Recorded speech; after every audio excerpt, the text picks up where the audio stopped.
Welcome back to Real Estate Mindset. Today's video is going to be absolutely bonkers. Happy Sunday evening. As you guys can tell, I have Todd Sachs with us today. Todd, how are you, sir? I'm doing great, man. It is happy Sunday, buddy. Thank you for Good to joining be us, you here. guys. Todd and I have been working together for the last maybe 2 or 3 hours. And I was like, Todd, will you please do another live with me so we can go over the data from CoreLogic that just came out that's basically giving us the update on how much negative equity has happened in this quarter. And it's been hundreds of billions of dollars, guys. So we're going to go into that now. Before I go into that, let me show you guys Todd's channel, which is right here. It's Sachs Realty. If you guys are interested, go there. Most of you probably already know who Todd is. Really, really smart guy. He's a broker. He's a realtor. And he provides information, cautious information. I definitely appreciate it. So Todd, before we dig in, man, anything you want to say? Oh, I mean, Travis, you just said it. I can't wait to see the article we're about to share. And, of course, no one wants to admit that home prices have gone down. And I think you and I both agree that they have. And it's strange because it's the way they show the data, they present the data. We're in an election cycle, presidential election cycle, and one of the worst things for any president when they're hoping that they can stay in office is that two things. Number one, the economy can't tank.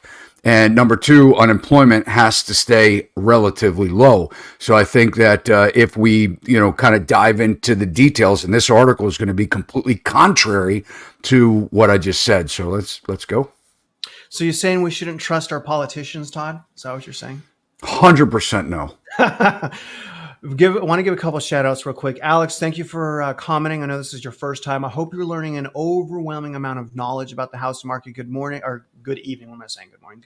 Good evening to you as well. Personal Beauty Lab. There's my man, Vovo. Love you, man. Good morning. I'm sorry, I said it again. Good evening. I'm so used to the morning lives. Good morning, Robert. Elijah's a really good guy as well. Steve-O. Appreciate you as well. So a lot of people here, a lot of love, Todd. And really what we want to do, guys, is just keep our hands to the pulse of the housing market. There's a lot of changes. There's a lot of different information. I've recently found how far off Redfin is and Redfin data is when I compare that, Todd. Remember, I was actually talking to you about it. But when I compare certain data to my active MLS service, which is active data, it's different. There is so much going on right now that's different, Todd. It's a little bit alarming. But here's the article right here, guys. This is from CoreLogic. This came out, I believe, 2 days ago on the 8th. The title of this is Homeowner Equity Insights for Q2 of 2023. So, we're going to see some pretty significant equity loss around the nation with this article. And then, Todd, anytime you want to just barge in, man, just barge in and share your opinions. But let me read the second paragraph here, okay? And most people already know this, but negative equity is often referred to as being underwater or upside down, which is what we were warning you guys about. Now, that applies to borrowers who own more on their mortgage than their homes are worth. And that's what happened to me in 2008, 2009. My home dropped in value to about $400,000, but I owed Todd $670,000. So my mortgage was $670,000. Home was only valued around $400,000. I lost everything that I had. Negative equity can occur because of a decline in home value, an increase in mortgage debt, or both. And an increase in mortgage debt is obviously, like back in the day, the neg am loans, but also cash out refinances. So here's what's amazing, Todd, and for really anyone that's watching. So here's the national home equity change year over year. Again, this came out 2 days ago. Nowhere in the news, no one's talking about this, but right now, guys, if we look comparing year over year, so this is comparing Q2 of 2022. So year over year change, a loss in 1.7% in value. Now, the important thing to understand is that's $287 billion. A lot of people, Todd, I don't think they understand how devastating that can be to financial institutions as well as consumers. But overall, what do you think about this number, Todd? $287 billion. I think over the last several years, people have been paying at the absolute top of the history in home prices, right? So when we look at even if things stay where they are and level off, which I don't believe is happening, I think home prices are declining. I've been saying it, and despite what we hear on mainstream media, it's very hard to compare the market year over year if you're just looking at, median home price sale, the sale price. Because what happens is you would have to compare the exact house year over year, and that's not happening, right? So what we know from being boots on the ground, I mean, being in this industry every single day, selling houses, helping buyers and sellers navigate this market, and having agents that are doing it also, and seeing what's going on both sides, we have nowhere near the market that we had in 2022. That was definitely the peak. So despite what you're hearing on mainstream media about home prices being up, and despite the comments from people, and I'm being respectful here, but saying not in my neighborhood, it's homes are still selling for over list price. Don't get me wrong, that's not a good metric, because if it's a professional that's selling the house, and there are good agents out there, they are pricing houses to get the demand, to get the exuberance, right? So they're pricing it down where it needs to be, or a little bit lower than where it should be, in order to get those still houses under sale within the first couple of days of the first week. And because if not, everybody's gone. So what we're seeing in the market right now, Travis, is that the first couple of days when a home hits the market, it's key, right? You're going to see everybody show up in the first 2-3 days, then it's crickets. So if you're not getting an offer on that house, and it's not competitive, or you're not taking that offer very quickly, your home is going to sit on the market and is going to even be, go through price reductions in order to attract a buyer. So that's not really being talked about, and I understand why, right? And what you said about equity loss, imagine buying a $500,000 house, a $500,000 house, and in 2 years, the house is worth $400,000, right? Just a 20% drop in home prices would be completely devastating. Yeah, it would, Todd. And honestly, I think that, the media keeps pushing this narrative. And I believe that people, not everyone, but a large amount of people are buying into this narrative because it's not what they want to see. What do people want to see right now? They want to see deflation. They want to see prices go down. Depends on who you are. Right. A seller doesn't want to see deflation. Todd, unless it goes down to 2019 values, people are like, nah, it's not crashing. But, they got to realize it starts somewhere. And also, like, this time is different in worse ways and ways that are not as worse. So there's a lot going on right now. People aren't covering it. They want to see 2019 values. I don't know that will happen in every metro area, obviously. But again, it has to start somewhere. Why is it important to understand the turbulence in the housing market so that you don't get trapped? Because what can happen, Todd, if someone's trapped in their house upside down? What can happen to them? Well, number one, you have to hope that you qualify for some of the Biden handouts that we're getting right now, okay?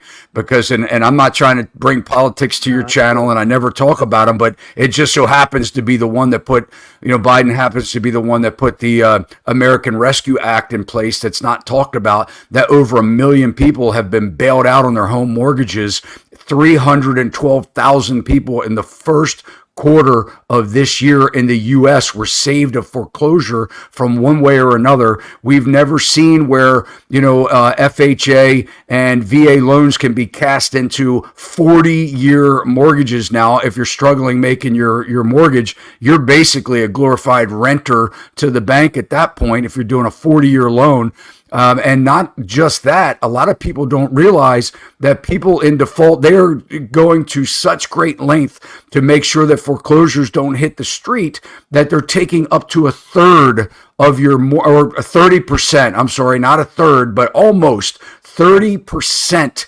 As this is new, right? That Biden put in this 30% where you can take 30% of your actual mortgage, extract it from your payment, throw it on the back end of your 40-year note, interest free, and that money, that 30% isn't due until you either sell your house or you pay it off at the end of 40 years. So when you're taking that and you're recasting people's loan payments to the tune of hundreds of thousands of modifications a quarter, and you're watching delinquencies go up, they're not talking about this, Travis, we would be worse than the 2008 crisis have we not bailed out the banks already? Right? I mean, just think about that, right? Trillions of dollars, man, right? I mean, just think about the bailouts that is Think about it. happening. And Investments, Todd. how long do you keep that going? So what you have to hope for is if it really hits the fan, right?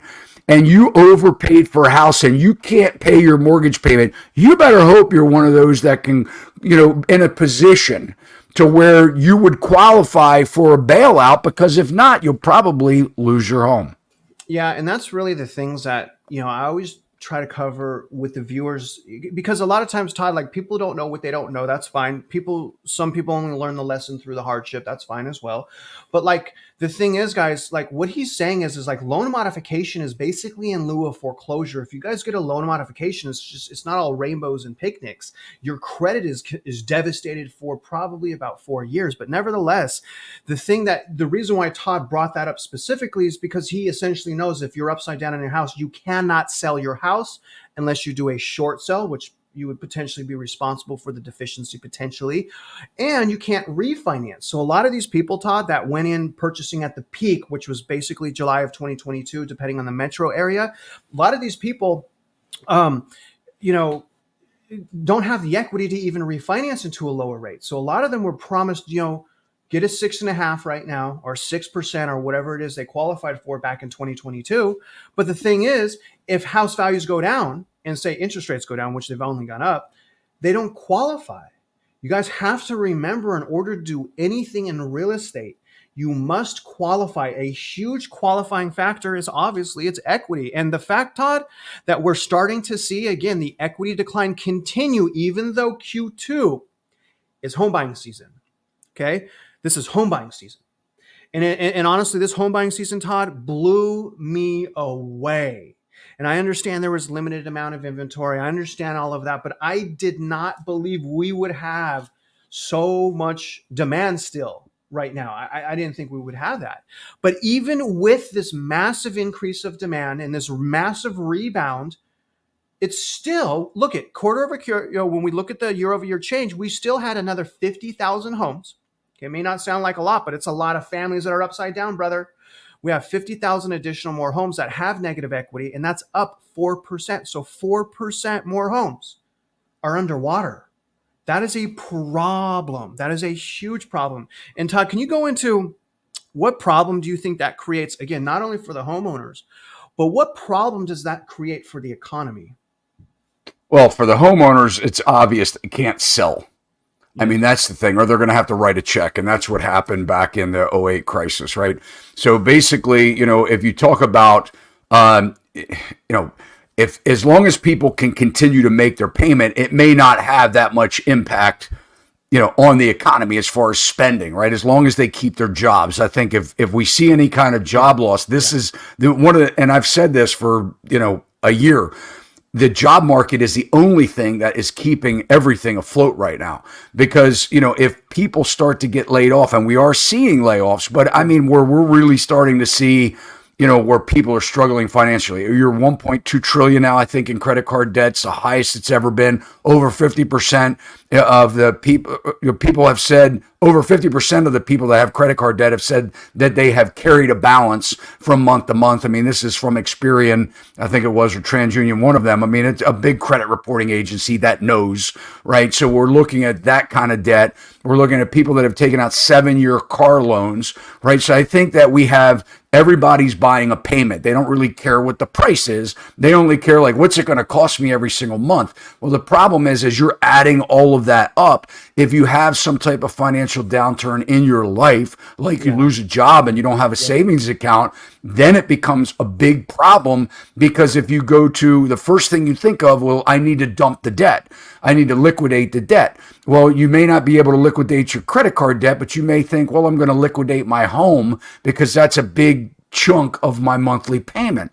Well, the problem is when you don't have equity in your house, and if it's just ran flat, a lot of people don't realize you need like 10% equity in order to come straight out clean on your home purchase. Down payment money, whatever down payment money you put down, transfer recordation fees, commissions to sell, right? And if you don't have that, then you're digging into your pocket, right? And the problem is you're paying that percentage on the whole balance, which you owe the bank most of it. I mean, that's the problem. So now all of a sudden, let's say, you know, you're lucky to have $20,000 equity in the home, right? But it's a $500,000 mortgage.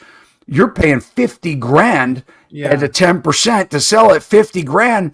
Your equity's gone. Your 20% equity, 20,000 equity's gone. You're in the whole $30,000. A lot of people don't look at it that way, man. This is borrowed money. So your equity is tiny compared to the amount of principal that you owe the bank.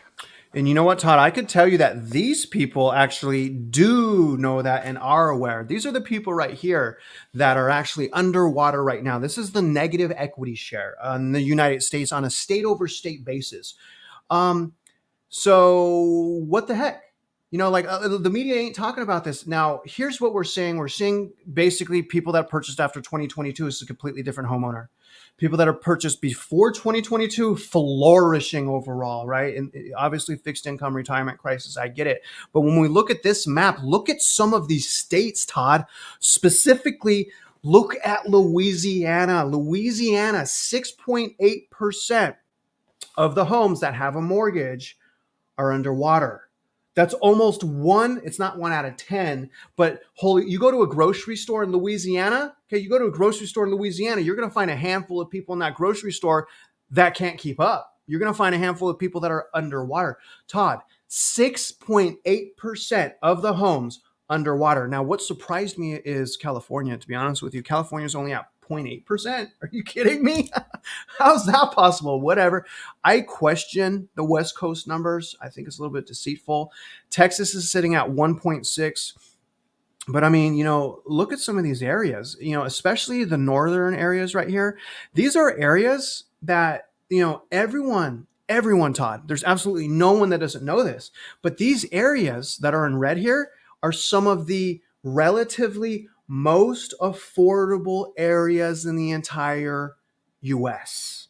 Okay. Those are some of the most affordable areas. Yet, the shocking thing to me is even though those areas are some of the most affordable areas, those are the areas that are essentially, that whole region is leading the country in negative equity decline. How can we explain that, Todd? How do you explain? I can't. It's hard for me to explain. How do you explain that? Well, I think it's, you know, we've been talking about it. Our home prices are coming down. I mean, it's, you know, if you wouldn't be looking at a chart like that if they weren't coming down. But again, you just said it again. Mainstream media is not going to cover this stuff because, you know, they are owned by, special interest groups that, want to push agendas. And no matter what it is, you know, I always said that there's really no such thing as a recession even.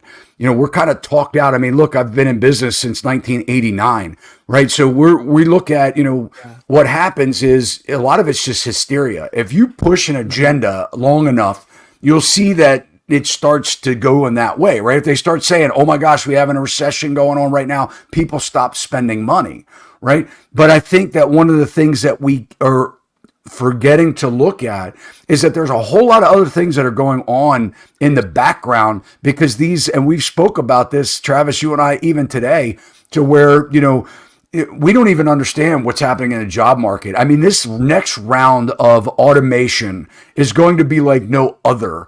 I mean, look, when I'm walking into somebody's office, I have a friend of mine, he buys and sells businesses. And I walked into his office and I was actually greeted by a robot.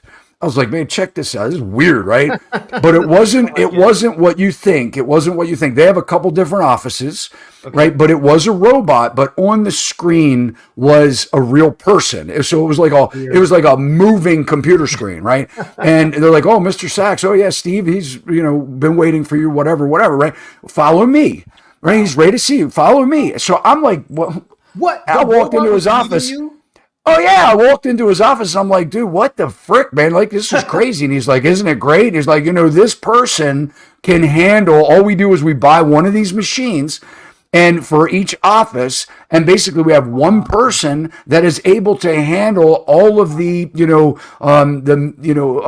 introductions that are guests that come in by just toggling like a video game through the office. We haven't seen anything yet, man, and that is not even counting what these real robots are going to be able to do. And you know what? And what we're doing is we're killing the small business. Yeah, we're crushing the small business in America, right? We're making them look dirty, right? Like small business is dirty, and we're promoting and giving, all the breaks and pushing the crap that we spend so much money on is because of all the lobbying and all the special interest of the major corporations. And we all think that that's going to end well, because what they're doing is saying, my only problem of why we're not making more money is because we're hiring actual human beings. So we need to get rid of the human beings so that we can have more profit and more money, because these robots don't need to have days off. They don't get sick. They don't have babies, things like that. I think, Travis, on a larger look, when we're looking at what's happening with affordability issues, I think they want everybody to be renters, whoever they are. I think they want everybody. They don't want people to have affordable housing. Well, Todd, do you think that rent is going to be so high that your rental comes with a robot? Yeah, I don't think you're going to be lucky enough to have a robot. No. Yeah, instead of a management company, here, rent from me. Here's your robot. Let me show you something else, Todd. You picked up some good stuff, man. Let me show you this map right here. This map gives us a dollar amount. Obviously, we looked at the percentage share of homes, which was significant. And again, pointing out California having the less share of houses, probably because it's rich money. It's probably old money there. But look at the dollar amount. When we look at the dollar amount, it's substantially higher in California. So what we're looking at here, Todd, is we're looking at average equity gain year over year. So when we look at the actual dollar amount, we see a different picture painted of the United States that tells us, even with the media narrative, even though there was a beast rebound this year, I'll acknowledge it, it was a beast rebound, it's still gutted. The housing market is still super overpriced. We see that. Look at the West Coast, Todd. $48,000 loss on average if you purchased in California. This is a state. This is not even, this is all metros in the state. Look at Washington. That's a little surprise. Washington is down, okay, year over year. If you bought in Washington 1 year later, 54 grand out the window, which means if you didn't make any equity, you want to sell your house, you have to come to the table with $55,000 plus 8%. Plus Travis, 8% that's the tip of the iceberg. Costs. That's the tip of the iceberg. This is the tip of the iceberg. In some situations, it costs as much as what they're down to even sell their house. So like in California, it may cost them $48,000 to sell, but yet they're down another $48,000. So the true cost to sell in California could be $100,000. And that is the difference in purchasing after 2022 and purchasing before 2022. But I'll say this, Todd. Let me just say this, and I want to get your comments here, okay? There are still some people that are finding good deals. We are not saying that. What I am saying, though, is if when we have the continuation of our crash and the reset, and we really understand what's going on here, it's going to be way easier for the normal person that has been prepared to find a great deal. And that's really what we're saying here. Would you agree with that, Todd? I don't know. I mean, I think it just depends on, how much money they have to save up for the loan fees and things like that. I mean, so, you have, Zillow just piloted a program in Arizona, 1% down. I think Bank of America has some 0% down deal. Rocket Mortgage has like a 1% grant program and things like that. They know that people don't have the money. So I think that what these, what is, do you call it greed? I do. I think it's in my opinion is greed, is now it's saying that, look, we know, Travis, there are people that have so much more data. You take a company like Zillow, if you knew the amount of data, I've been to their headquarters, if you knew the amount of intel that they have on people, right? And this is, that they've collected, right, from just, how many people visit them every single month, right? They know how many clicks to the till they bought a house, right? They can track all that data through tax record. They know what real estate company they use, what agents were involved. They've got access to the MLS data that says, like what kind of loan was it? What kind of money did they put down? I mean, look, they have a lot of intel. So when you're looking at a company that's saying, we will do a loan for you at 1% down, right? And they're saying, hey, a buyer can actually save up the money within a year. And they're piloting this now in Arizona, in an area that's crashing, right? Arizona, probably one of the worst housing markets that, I mean, it ran up. I have a hard time believing that it was even meant to live in Arizona, let alone, the prices of homes because it's a desert. But anyway, think about they're basically trying to get in front of this saying, we know America is broke. We know they don't have money in the bank. So we need to be able to keep this housing market going. And we know that interest rates aren't going to come down to where this is going to be affordable. So the best thing that we have is to hope that they can save up 1% to, plus their closing costs to buy a house. I don't know, man. I don't think, are the deals out there? Yeah, but you know who the deals are always geared to, Travis? Who's that, Todd? Investors. Yeah. Investors. The deals are geared towards investors because most people don't know how to fix up a distressed home. Most people can't get that 203K or, streamline or full blown or whatever. That's a bunch of crap in itself. You got to hire a contractor that you don't even know in a lot of cases and hope to God that they're going to do a good job. And you have to know, it's like being 11 years old and knowing what you want to do when you grow up, right? So you're going to look at this distressed house. It's like you're going to try and figure out what you want. And then you're going to hire somebody that you don't even know. And this process takes longer than any seller, most sellers even want to go through. If it's distressed, it's distressed. And, they're the ones that get the deals. All right, I got a couple questions for you, Todd. Well, a couple questions for us to talk about. Let's talk about the 1% financing since I've been a residential loan officer for over 20 years. What I could tell you right up front right now about the 1% programs is it's complete nonsense, and it has been around this entire time. All they're doing is trying to get the consumers to call them. It's called Home Possible and Home Ready. It's been here the whole time. In fact, I can offer stuff with 5% grant and still get a Home Possible and Home Ready.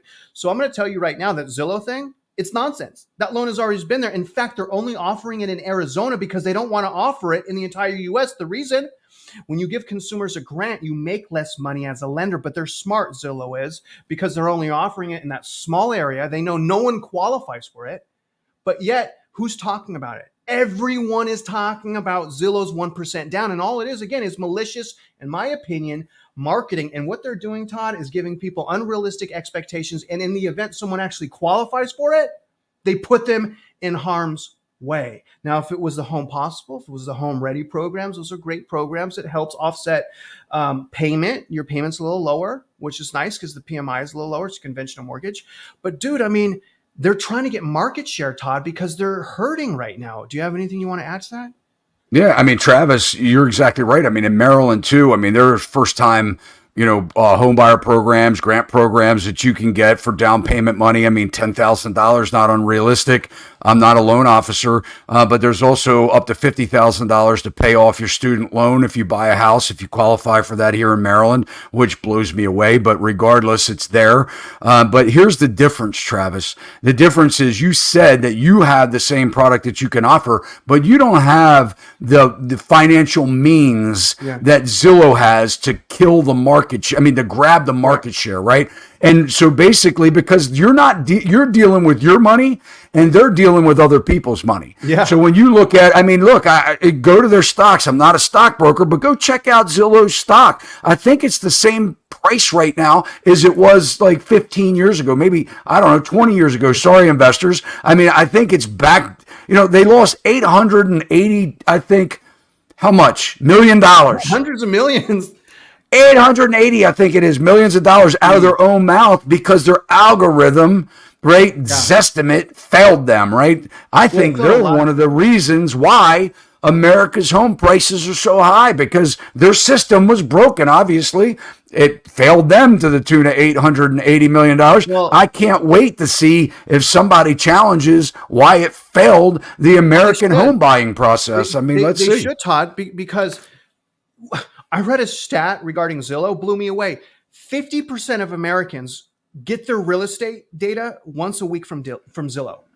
50. I can't touch that market share. So that's what I'm saying.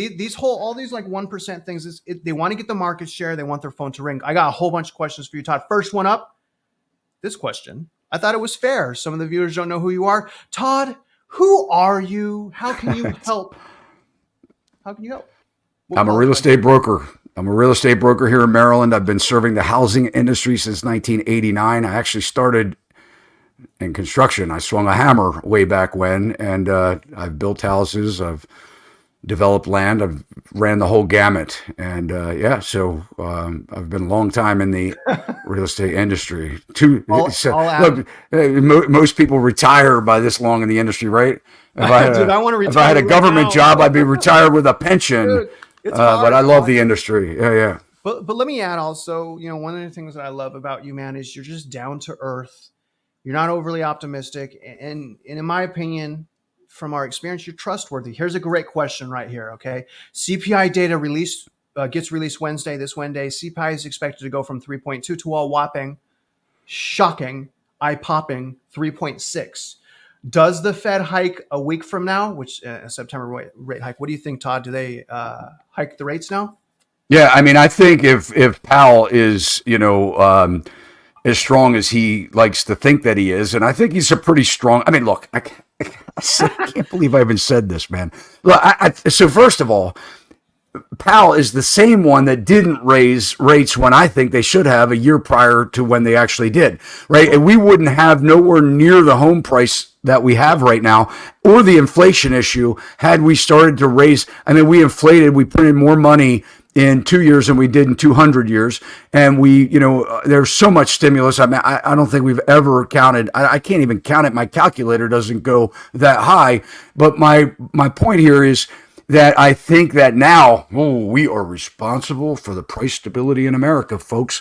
And, it's our job as the Fed to make sure that, the economy is sustainable and that our job, growth is strong and all this blah, blah, blah. So I think, first of all, CPI is a bunch of crap, right? Yeah. Because, it's a joke in itself. We all know, come on, we're talking about American people that are going to the grocery store, freaking 3% inflation, man. We're seeing 20, 30, 40% inflation on the things that we absolutely need in life. So when you look at, rent, food, transportation expense, fuel. Right now, they're trying to get rid of fossil fuels in the house. I like the spotted owl like the next person likes the spotted owl. But let me tell you something. It's not sustainable, the amount of expense. People don't even realize. They don't even know what they're talking about. First of all, we're going to crush American people, and we're pushing our manufacturing to people that don't live in the same regulations as they want us to live by. So this number, it's crap. We know our bank accounts are depleted. We can't afford housing. Our credit card debt, there are more 70-year-olds today with credit card debt than ever before, right? We have more 70-year-olds going back to work because they can't afford to live on Medicare and Social Security. We got way bigger problems, man. So do I think they're going to jump up interest rates? I think they better. I will say, Todd, there's first of all, the jury's still out on Powell. I would like to think that he's over tightening right now, right?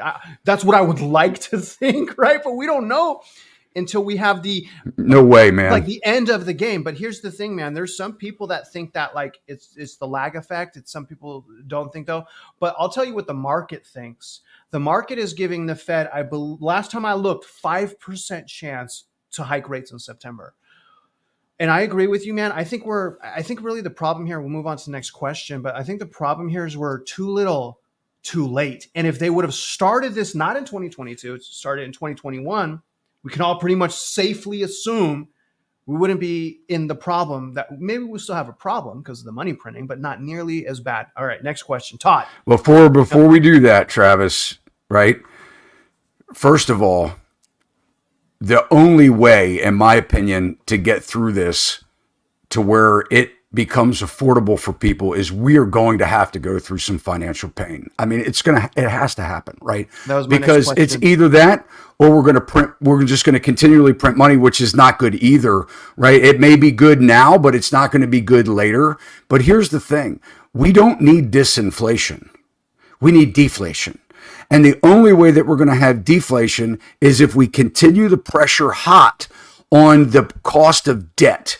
We have to cripple debt, because as long as it doesn't make sense. If you think about this for a minute, man, everything becomes less expensive through technology. If we think about our cell phone, right? I mean, think about what's happened with our cell phone. It's so inexpensive today compared to how it was 25, 30 years ago. With our technologies, food should be getting cheaper, not more expensive.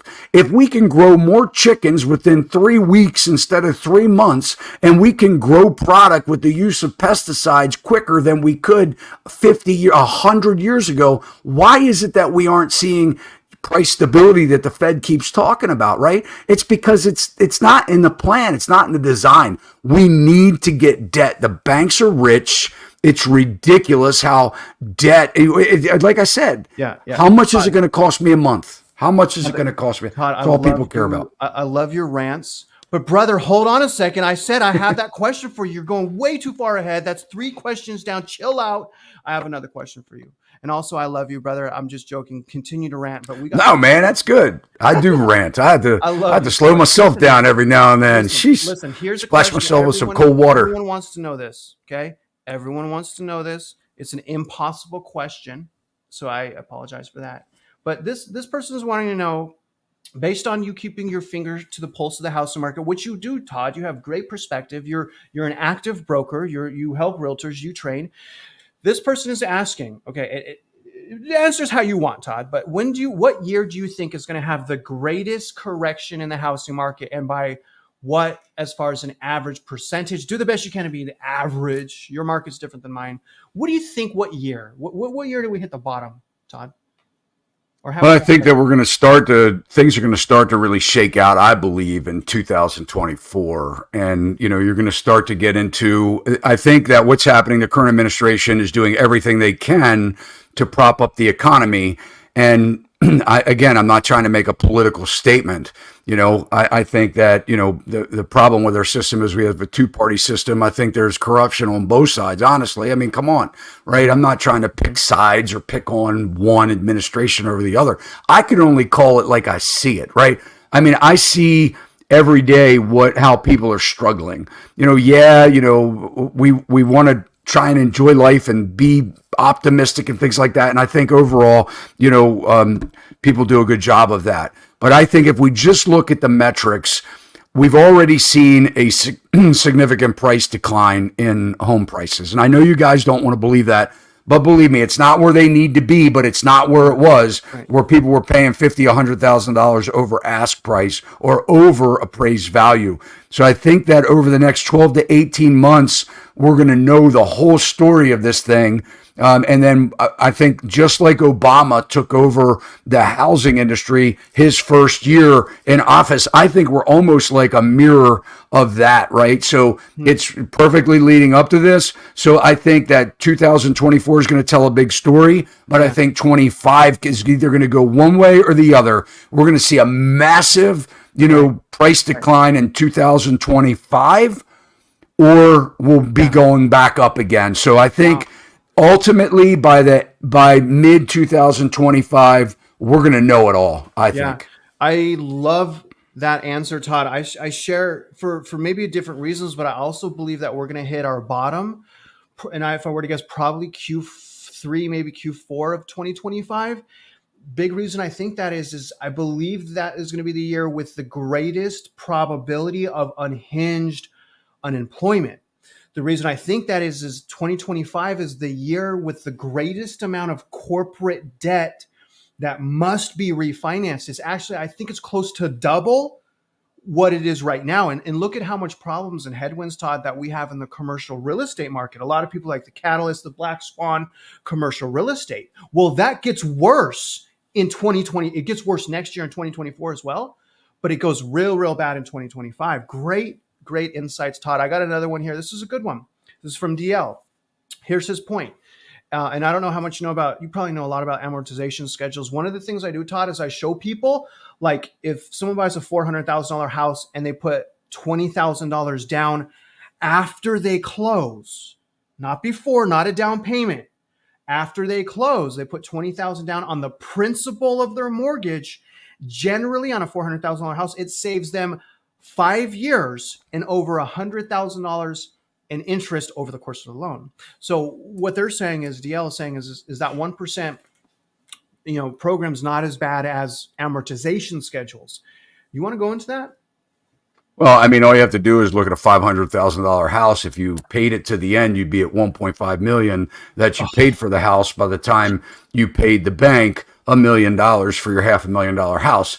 So, but what a big thing that a lot of people don't realize, and so we have been taught to use debt to our advantage, and I think that's caused more sleepless nights, more divorce, more illness, whether it's mental illness or physical illness, because stress is very bad for us. Yeah. And I think that debt is the root of a lot of people's problems. But we're so where did we think that building McMansions would be the answer to America, what America needs? It just goes to show you that bureaucrats have no idea what Americans need. But we are falling prey to, this theory that, just live off a monthly payment and that's it. Don't worry about what you actually pay for something, right?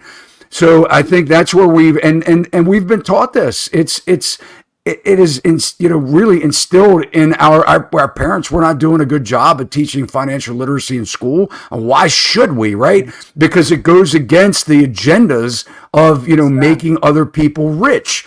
But, what I say to people now, if you have a 7.5% or 8% mortgage, which there are people that have 8% mortgage right now, residential loans, right? If they didn't buy it down in some way, shape, or form, if you have any additional money, man, put that down on your home, because at least you're making 8% where you're not going to make that in the bank, right? So if you're paying down your 8% debt, you're at least making the money instead of the bank. You're reducing that liability. And you know what, Todd? It's actually, depending on the time frame, it could be more, instead of like 8%, it could be more like 80%. Just depends on If you keep the house. Money. But it's bad, man. I mean, the amortization schedules for mortgages are like so heavily front loaded with interest. It really doesn't make sense until like after year 5, because so much goes towards lining their pockets. I have another good question. I really appreciate you guys' questions. These are very good. Now, Todd, my answer may be different than yours, but what is our plan of attack to take advantage of the correction? I'll go first. I'm going to just say, what's my plan of attack to handle the crash? I don't mean to trigger anyone or make anyone upset, but I'm going to tell you what my plan of action is. My plan of action is the same as what it's been for the last 2 years. Increase my purchasing power so that when homes become more affordable, when unemployment's unhinged and there's a lot more inventory on the market, I would like to purchase not just my dream home, but to be honest, guys, I want to also invest in real estate. Now, when it comes to purchasing my primary residence, I will be a little bit looser with what I find, because my primary residence, I want to love it. If I invest in real estate, I don't care if I love it. If I invest in real estate, I'm working with wedge or purchasing property for under market value. And I'm looking for real estate in good markets that has strong rent where I can cash flow if I must leave the house. And also, brother, like another huge thing for me, Todd, I'm looking at all kinds of sets of data. And I'm finding multiple irregularities, multiple things that are different. So my plan of attack is to trust myself and to execute as soon as I find a property I love. What about you? I guess my plan of attack first is to make sure that I still have a job, because there's a lot of stuff going on right now, right? Where with these lawsuits that are happening right now. But I say that I did a video where I joked about, I cook a mean egg sandwich and maybe one day I'll work at the local, breakfast hole and making bacon and egg sandwiches. But, I don't think that's really going to happen, Travis. I hope not. I think my clients find me valuable. But it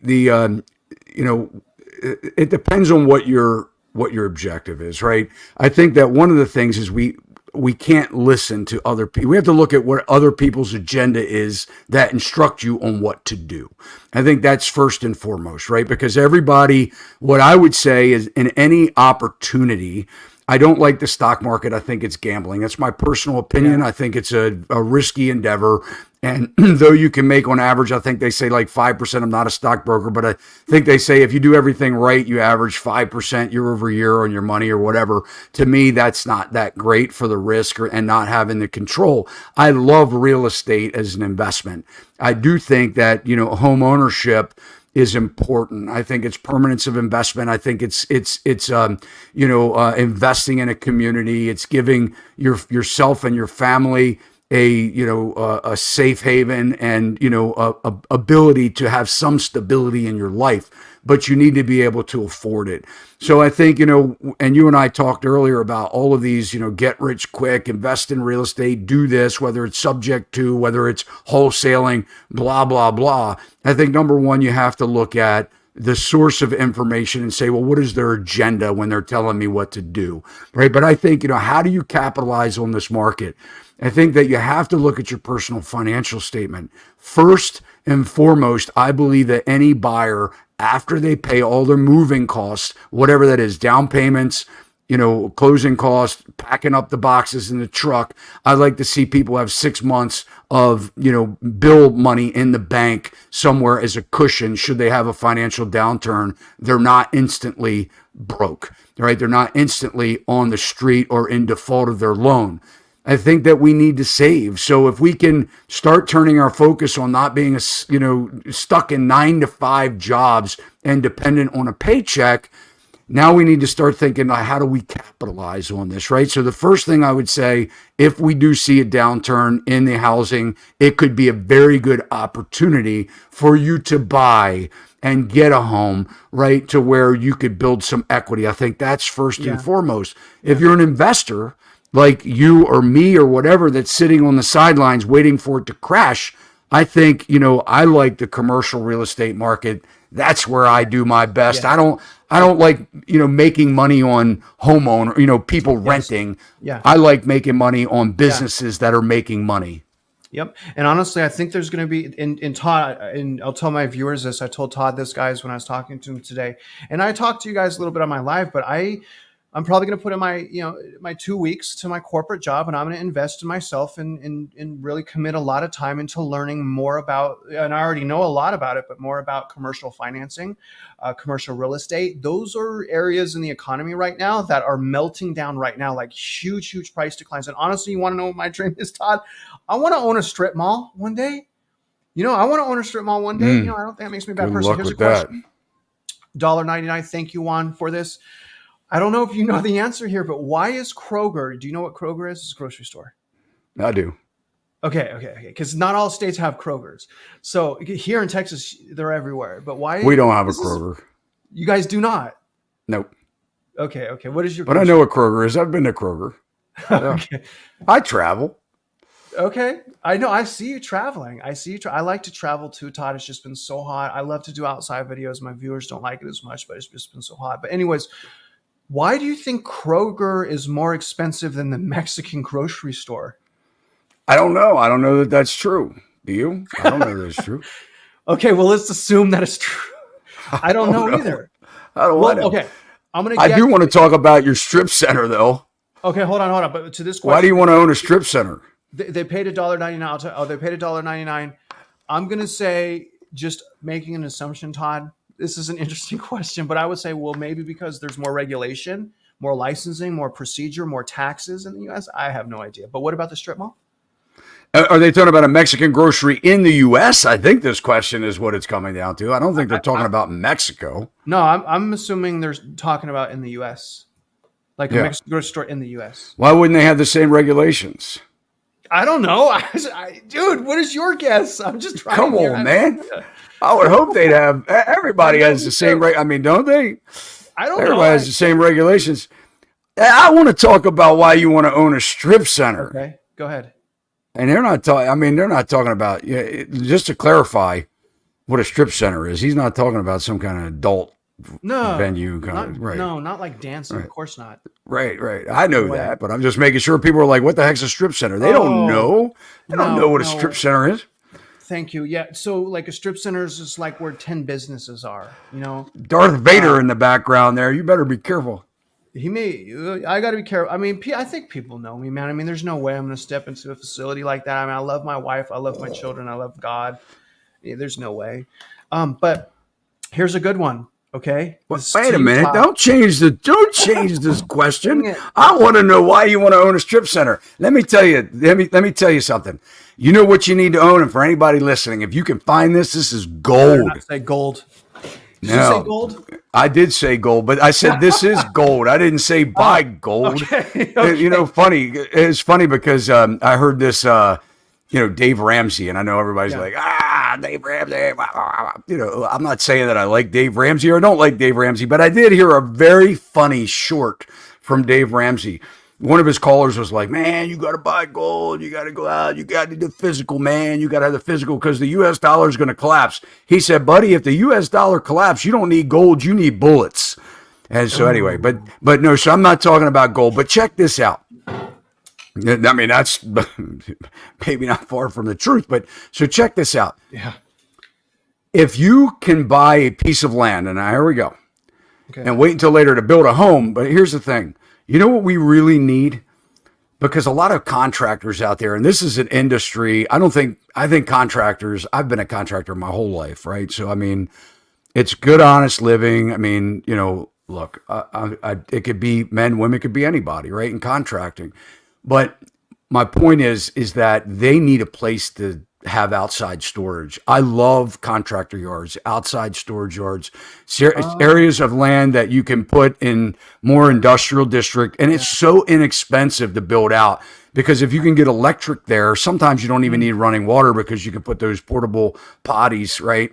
You can fence it very inexpensively, give them a section of fence. They can put a storage container, like those yeah. sea containers Shipping. to store their Yeah. stuff. Yeah, they can put an office trailer on it, whatever. But I really like that. I think if you're listening, I think contractors pay their bills too. I mean, it's you're talking about good blue collar, Yeah. work and they need it. It's needed. So I think not to give up my secret. I wish I could buy all the contractor yards up in the U.S., but I do believe in that, Travis. Instead of a strip center, I don't know, man. I have a I like it. property right now that I've been trying to develop since the first crash, and I've lost my tail on this thing. And it was supposed to be what's called a convenience center, 8,300 square feet, 8 stores. 2 stores with 1150, right, and then the stores, smaller stores in the middle. And man, I'm scared to build it because retail is a scary Yeah. spot. But You anyway, know what? That's true. I kind of just like blurted out commercial, but land is smart. I think I like storage, like U-Haul storages, and I think great insights, man. I like how you basically, if you get raw dirt, put a fence around it, maybe some electricity, it could be storage. I mean, just so many things you could do. Here's a question I like. land Um, goes up in value, houses don't, and people argue with me all that time, all along with this. A house is a depreciating asset.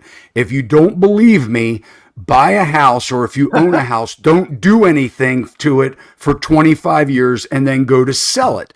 The that's land money. grows in value, the house falls down around you. I mean, the roof goes bad, the this goes bad. You got to constantly spend money to get a constructive return. When you have a piece of land, that land increases in value. All right, man. So here's another thing here. I'll just that. By the way, great insight on the land. I like that intel. Well, we didn't Travis answer their Todd. question. Travis Todd, do you think 6 months of housing supply will return first, or 2% inflation? And do you think Fed will lower interest rates before buy downs expire? So let me answer a little bit of this. As far as when the rate buy downs expire, it depends when they purchase, and it depends how long those rate buy downs, because there's already some rate buy downs that have expired. Because if we think the rate buy downs came, would you say, Todd, maybe around May-ish, May to June-ish of 2022? So we already Mm-hmm. have been through a year. So it's already changing. So the question is first of all, when they start lowering rates, Well, right. Okay. When are they going to cut rates? I don't think they're going to cut rates by 100 basis points. I hope they're not going to cut rates by 100 basis points. I believe when they start cutting interest rates, which is not mortgage rates, it's the federal funds rate.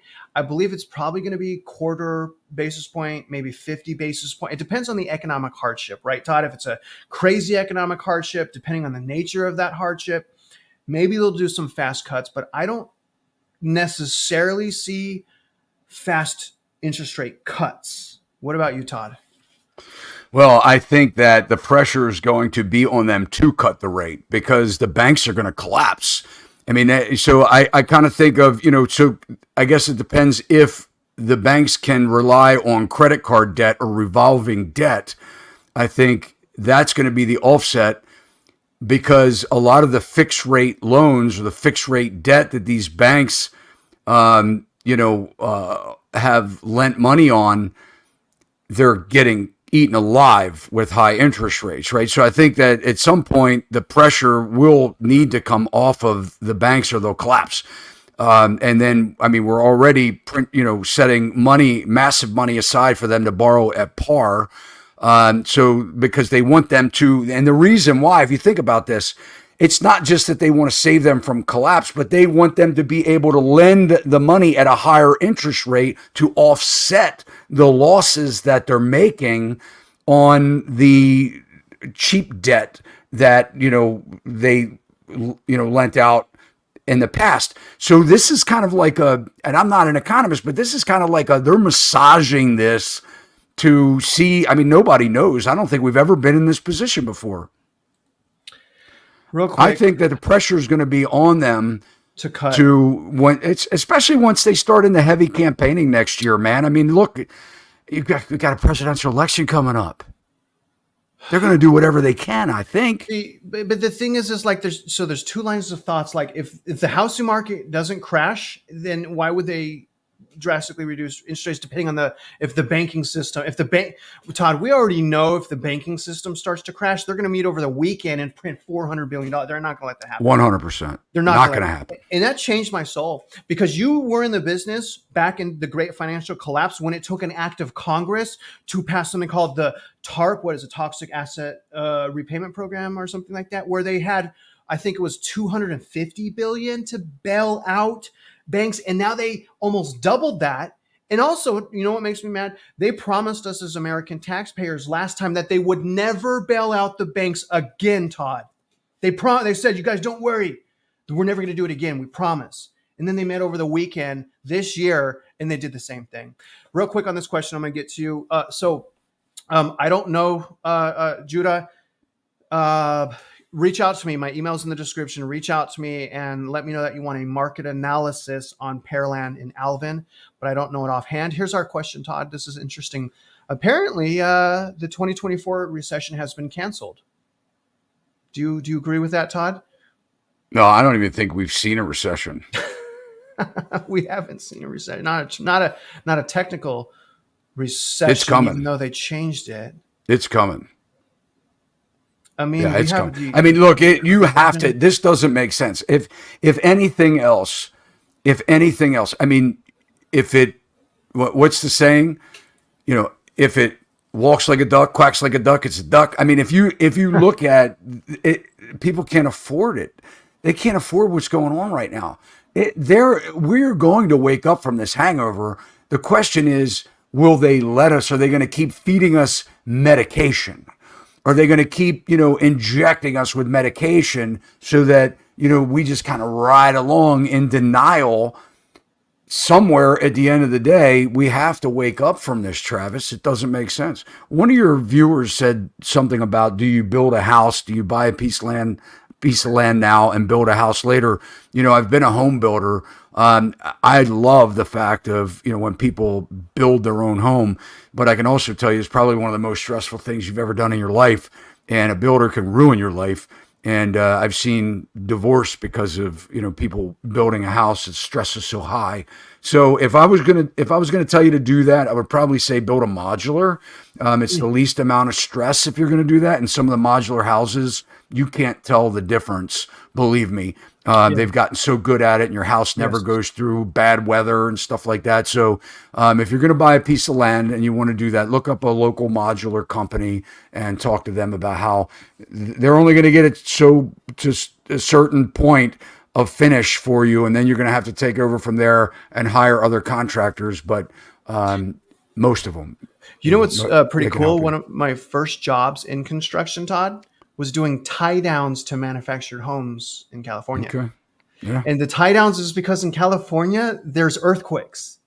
I don't know if where you live there's earthquakes, but I remember so many earthquakes in California. And as a young kid, I used to crawl up under those manufactured homes, put a piece of like steel strap, and then screw an auger into the ground and strap that manufactured home to the ground. Manufactured homes, I have a Well, lot. I'm not talking about trailers, brother. These things are bolted down just Todd. like any other house.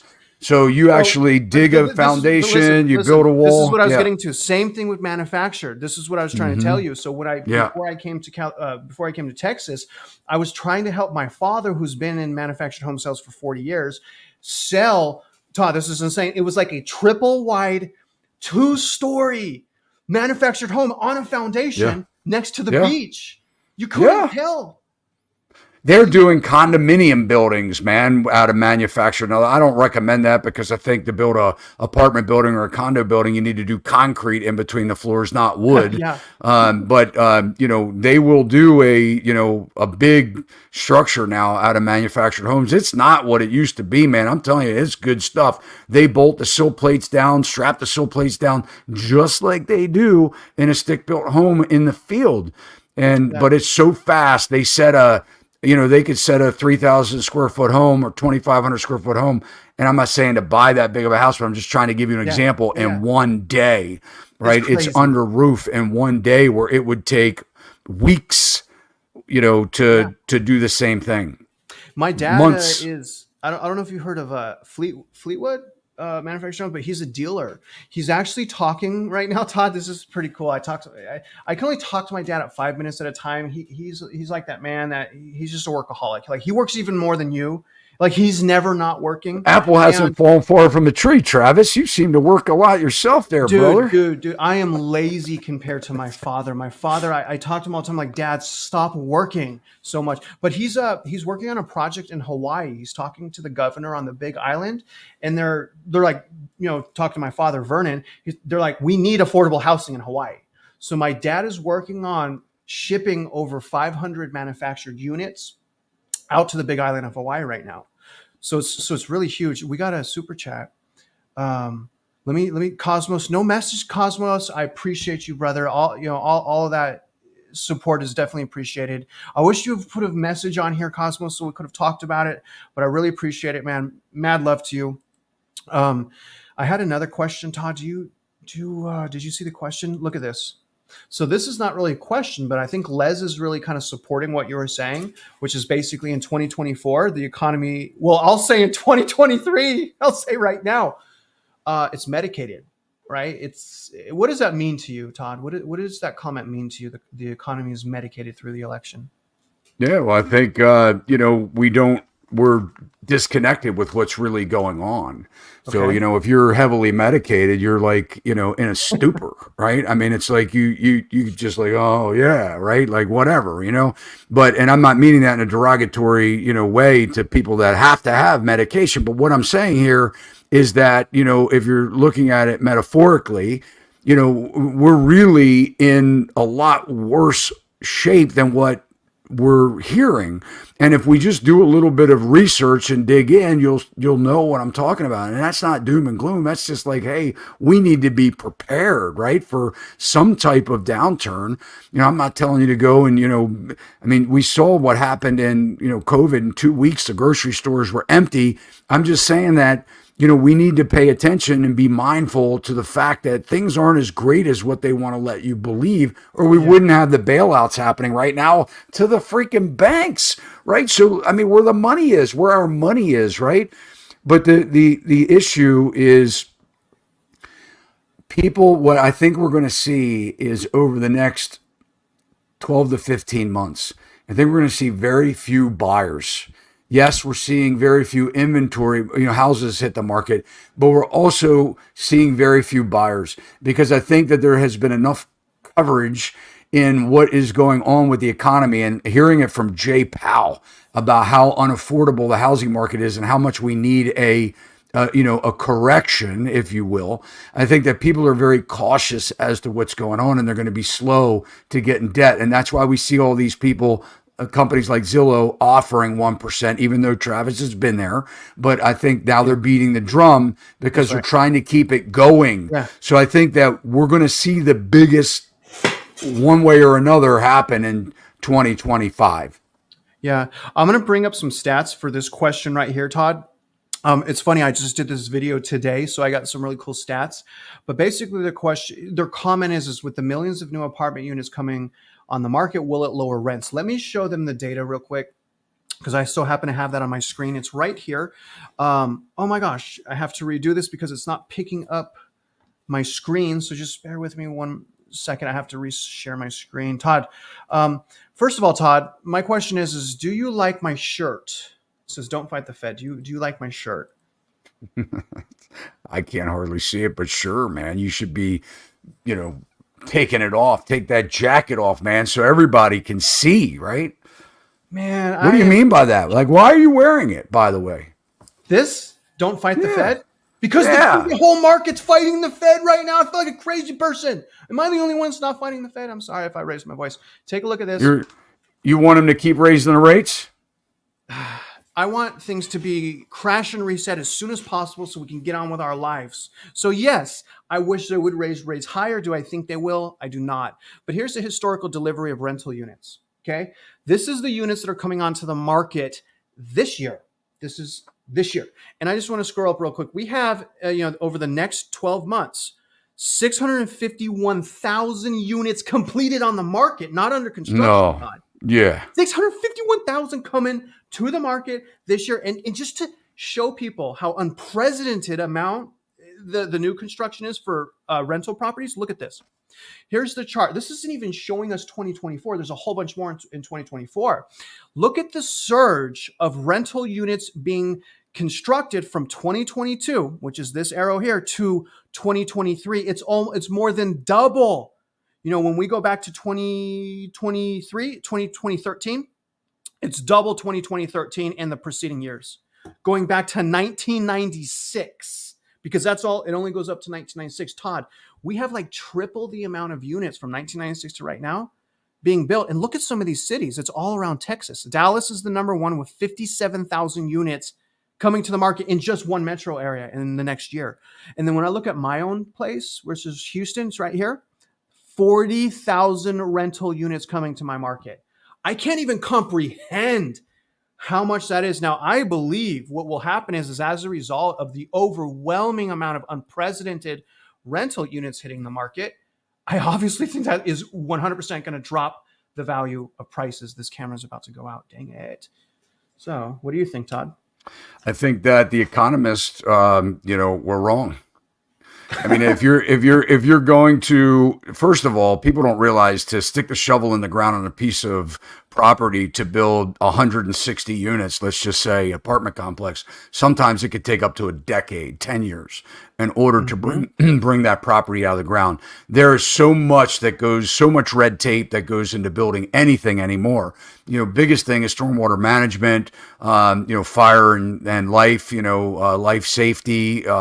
They charge X amount of door because the fire departments, and the police, you're increasing density in an area. So, there's all these fees that go in, and like I said, environmental curb and gutter is a big thing. And then really, the school impact. So, there's a lot of moratoriums, a lot of projections that have to go in, hey, if we're adding 160 units on this parcel, how much more burden is that going to add to the average school, the local schools? Because, some of these are going to, be, multiple 2 and 3 bedroom units and probably have kids. So there's a lot that goes into it. So when you start to see that, where all of this inventory is coming on the market, this is a result of not just 2 years ago. This is a result of 10 years ago of planning. I think that we're going to have a glut of inventory. And the crazy part is very high end units that are being made, right? Mhm. So I think it's going to be a glut, and what they didn't take into account for is now, because of the economy, more people have moved back home, more multi-generational housing, millions of millennials have moved back home. So I think that it's going to be big problems for these apartment buildings. My camera's about to die. This one, because Todd and I have been talking literally today for my wife brought my lunch into my studio office. That's how long we've been talking, and it wasn't Right. that good. It was just McDonald's. So here's a great question. Travis, Todd, do you guys think housing affordability is going to be a topic of the presidential debate? I 100%, Yeah. 100% think that the Yeah. main topic of conversation in the election is Yeah, going I to be think the housing Kennedy's market. the only one that I've heard talk about it so far. And I mean, Yeah. I'm And not I heard trying to what he be said. political, I but didn't like what he was talking about, the yeah, 3%. I won't go there, but yeah, I listened to yeah. Kennedy. But I believe it is because that's what we're all talking about. We all care about shelter It's and going to affordable. have to be, it's going to be a debate question for sure. Yeah. And Kennedy, correct me if I'm wrong, because I only listened to one of his videos. He was like, we're going to offer people that are purchasing a primary residence a 3% mortgage, but not for the investors. And when I thought of that, Todd, I'm like, that sounds great, but the investors couldn't get 3% when we were going through this anyways. And what we really need is inventory. That would be quantitative easing. So the Fed is the government is the only one that would give a 3% loan. So what he's saying is not the investors. Well, the investors are the ones that are buying the mortgages on the secondary market. So essentially, what he's saying is screw the guys that would pay more and give you a mortgage. We're going to rely completely on the government and give you 40, 50-year mortgages. And, yeah. So that would just mean that he's going to increase debt on the balance sheet, in my opinion. All right, let's see. Let's go to the next thing here. All right, I got something from this jokester right here. So they're saying if 2026 comes along and there's still no collapse, are you guys going to still be saying the same thing? Like these people aren't listening. Like, wake up! Stop being a maniac. Like we're saying, why are we saying this? PE ratio, unaffordability, equity run up. Hello. Are you listening to us? Hello. But no, if the house, well, I'll still be talking about it if there's still risk factors. But honestly, man, like I want to sell real estate so badly. If I'm wrong, I get to sell real estate. I'm not selling real estate for my personal. I've taken a massive hit in income, but dude, if I still if our market's still messed up at 2026 like it is now, I mean, geez, dude, I don't even know. I don't even know. Well, I don't see how that's possible. my simple answer would be, we would need 3% mortgages in order for things to be affordable at the prices that they are right now, and then the price will continue to go up if that were the case. So it's kind of like you look at it and you say, you don't want to think that the housing market will have a downturn for the people that own the real estate, but it comes down to a question: do you believe that you're going to see 20, 30% wage growth over the next couple of years? And if you don't think that, because the problem is, in that people miss this, is that we haven't seen, there's been a 23% wage growth over the last 23 years, and it's Yeah. been 159% house price growth over the last 23 years. So from 2020 to where we are right now, 159% is what the house price has gone up. And on average, wage growth has gone up. It depends on Not what nearly enough. market you go, but 30% at best. Yeah, not enough. 33% would be at best. So Yeah. it's not enough. So Yeah. that's the problem. And I did a video earlier today comparing, Todd, and I got a lot of comments. I was really surprised comparing like boomers to millennials. And one of the point I was trying to make is like the boomers didn't do this. Like we can't fault the boomers, but the millennials are like, no, they've had it the best. Like screw them. And then the boomers are like, no, you guys whine and cry. And I'm just sitting back like, you guys, we need to unify. Like stop picking, stop. Like the boomers aren't the Federal Reserve, even though the Federal Reserve is full of boomers. But there's a lot going on. Here's a topic that I have not covered. Now, I'm going to tell you something about my market. And if you ever come down here this time and don't cancel on me, Todd, I can show you. And not that I want to go there. We'll probably get kidnapped. But 20 miles from my house in Cleveland, Texas, has the location of the highest density population of illegal immigration in the entire U.S. 20 miles from. So I've done videos out there, man. And it's a really crazy thing because I uncovered so much. I was like, I got to get out of here. I can't talk about this. I was able to find the developer in that area that intentionally goes after illegal immigrants. They intentionally go after illegal immigrants and say, here, buy this house, but you're and for lack of better words, but you're a slave to us.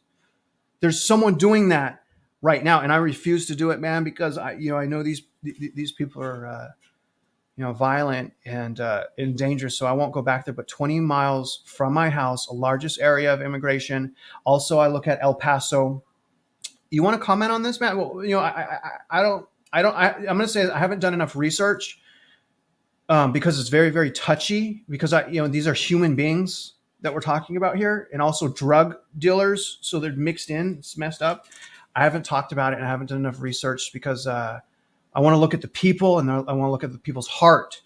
I don't want to slam people that are trying to escape to somewhere better. And that's why I don't cover it. What do you think? Yeah, well, it's a hot topic. I mean, if we want to kind of think about the U.S., I mean, we're the land of immigrants. So, I mean, not saying that we shouldn't know the people that are entering into the country. I don't think that, I think we should have some kind of a better path to citizenship. I think there are probably a lot of illegals that are in the country that are doing their best that they can to contribute to society, and would love the opportunity to become legal. So I think that it's a hot topic. I am personally one that believes that I look at people. I mean, I think. It's a tough topic, Travis. I don't know the answer to that, man. I really don't. I wish I did, but I do know that, I'm not, happy with the drug problems that we have in the country. I mean, that's something completely different. I mean, I know, people personally that their kids, have, overdosed on, fentanyl. I mean, it's a terrible thing. Right. And I know, I mean, these people personally. And, so I think, and I'm not blaming that on immigration. I'm blaming, I think that we just need some kind of I think, and again, I don't want to get into the fundamentals of things, but I don't think it's a good idea to defund the police department either. So, I mean, I mean, come on.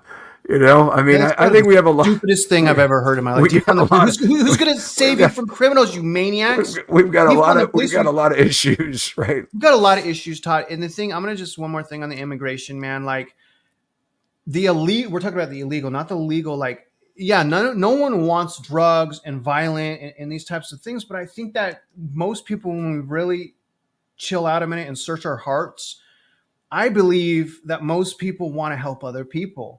And that's what I always side with. To me, it breaks my heart, both angles, but like drug dealers, fentanyl, rapes, child, just all this stuff. We won't have to talk about it, man, but it's a huge subject in the housing market. Well, I think what you just said, I believe that most people are good too. I believe that. And I think a lot of the people that are angry right now and that are upset, especially the ones that comment on the channels and stuff like that. I mean, same thing with my YouTube channel. I mean, I get the people that are angry and I don't look bad or down on them. I just think that a lot of people are frustrated. So I think now's the time where, we just need to use our heads and not just rely on mainstream media, what we're being taught, to utilize YouTube and try and get some information that isn't special interest, derived. But anyway, brother, I love you, man. I know we need to get off. I got to get out of here. I know myself. Hey, man. But I appreciate it again, Todd. You guys go to Todd's channel again, Sachs Realty. Todd, before we go, man, anything you want to say before we end? I appreciate you, man. I appreciate everybody that watches your channel, that watches my channel. I love my audience, and we're just trying to keep you informed on the things that we're doing, boots on the ground, and a lot to unfold in the next months to come. So thanks, Travis. Yeah, of course, man. And we'll certainly keep our hands to the pulse of what's going on. We're bringing you guys the information to help you be aware, to help you guys make good decisions. And other than that, guys, if you're out there investing in real estate, you already know I wish you luck. And I think so does Todd. And we both hope that you win.